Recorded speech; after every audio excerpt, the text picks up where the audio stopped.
அனைவருக்கும் வணக்கம். இந்த ஷார்ட்ஸில் பார்த்தோம் அப்படின்னா சுபாஷ் சந்திர போஸ் பற்றின சில தகவல்கள் வந்து பார்க்க போகிறோம். சரிங்களா?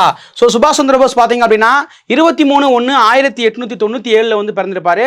ஸோ இவர் நேதாஜி அப்படின்னு சொல்லக்கூடிய தலைவர் என்ற பொருளால் அழைக்கப்படக்கூடிய நேதாஜி என்ற பெயரில் வந்து அழைக்கப்படுறாரு. 1920 பொதுப்பணி தேர்வில் வந்து வெற்றி பெறாரு.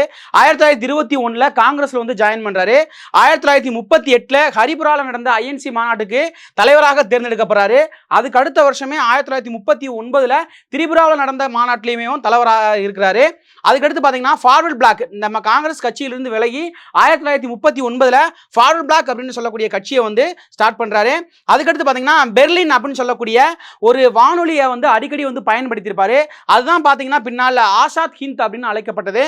ஸோ அதனுடைய தலைநகரம் பார்த்தீங்கன்னா சிங்கப்பூர்ல இருக்கும். ஸோ அதுக்கு பிறகு என்ன பண்ணியிருப்பாங்கன்னா ரங்கூனுக்கு வந்து என்ன செஞ்சிருப்பாங்க, ஸோ அதை வந்து மாற்றிருப்பாங்க. சரிங்களா? ஸோ இதெல்லாம் முக்கியமானது. அதுக்கடுத்து பார்த்தீங்கன்னா அவருடைய முக்கியமான படைப்புகள் அப்படின்னு பார்த்தோம் அப்படின்னா ஒரு 4 முக்கியமான படைப்புகள் இருக்குது. ஃபர்ஸ்ட் வந்து பாத்தீங்கன்னா இந்திய போராட்டம் அப்படின்னு சொல்லக்கூடிய ஒரு நூல். அதுக்கடுத்து இந்தியா சன்னாசி அப்படின்னு சொல்லக்கூடிய ஒரு நூல். தேசத்தின் யோசனை அப்படின்னு சொல்லக்கூடிய ஒரு நூல். அடுத்து எமிலி செங்கலுக்கு கடிதங்கள் அப்படின்னு சொல்லக்கூடிய ஒரு நூல். இந்த 4 நூல் நமக்கு கண்டிப்பாக எக்ஸாம் பாயிண்ட் ஆஃப் வியூல கேட்கறதுக்கான வாய்ப்புகள் இருக்கு. ஸோ அதுக்கடுத்து நேதாஜி சுபாஷ் சந்திர போஸுடைய முக்கியமான பொன்மொழிகள், அவருடைய கூற்றுகள் கூட சொல்லலாம். ஜெய்ஹிந்த் அப்படின்னு சொல்லக்கூடியது அவருடைய பிரபலமான ஒரு இது. அதுக்கடுத்து டெல்லி சலோ, டெல்லியை நோக்கி செல் அப்படின்றது. ரத்தத்தை கொடுங்கள் சுதந்திரத்தை தருகிறேன் அப்படின்ற கூற்று. இது எல்லாமே இந்த 3மே சுபாஷ் சந்திர போஸுடைய முக்கியமான கூற்றுகள். சரிங்களா?